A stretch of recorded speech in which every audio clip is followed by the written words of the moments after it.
Unfederalizing DC, are you considering taking over the DC police? Is that an option on the table? We're considering it, yeah, because the crime is ridiculous. Ça, c'était il y a une semaine exactement, le président américain qui disait avoir plusieurs options pour ramener la sécurité et l'ordre à Washington.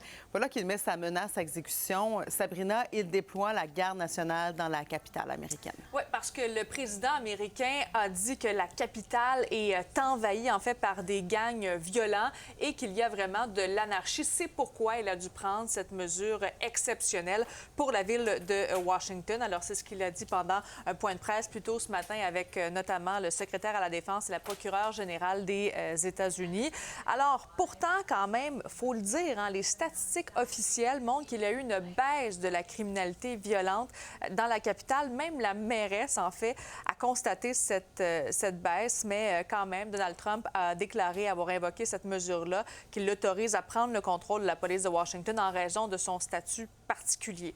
Donc, c'est ce qui va arriver. Donc, Donald Trump a annoncé le déploiement de la garde nationale et la prise du contrôle de la police de Washington. Le président américain a même dit déjà que son administration a déjà commencé à démanteler des campements de sans-abri.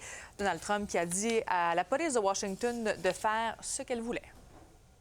This city will no longer be a sanctuary for illegal alien criminals.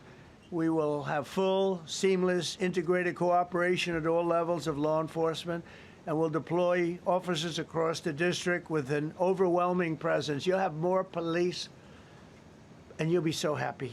DC should be a place where everyone can come and feel safe.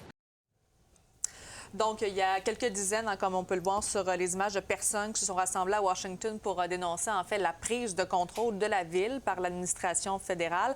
D'ailleurs, il y a la mairesse de Washington qui s'est dit pas très surprise quand même de la décision, parce que ça faisait quand même plusieurs jours que Donald Trump en parlait, mais que ça demeure que c'est sans précédent. Et elle souhaite avoir un appel téléphonique avec la procureure générale des États-Unis, Pam Bondi. Sabrina, maintenant aussi, cette rencontre Trump et Poutine. Vendredi, d'ailleurs, le président américain évoque un possible échange de territoire. Oui, et là, Donald Trump a dit que peut-être que Volodymyr Zelensky pourrait assister à la rencontre de ce vendredi entre lui et le président de la Russie, Vladimir Poutine. Mais il dit qu'il est plutôt sceptique relativement à l'impact que ça pourrait avoir sur un accord de paix. D'ailleurs, aujourd'hui, Volodymyr Zelensky et Mark Carney ont discuté ensemble et Mark Carney a réitéré le fait qu'il appuie l'Ukraine. Merci, Sabrina.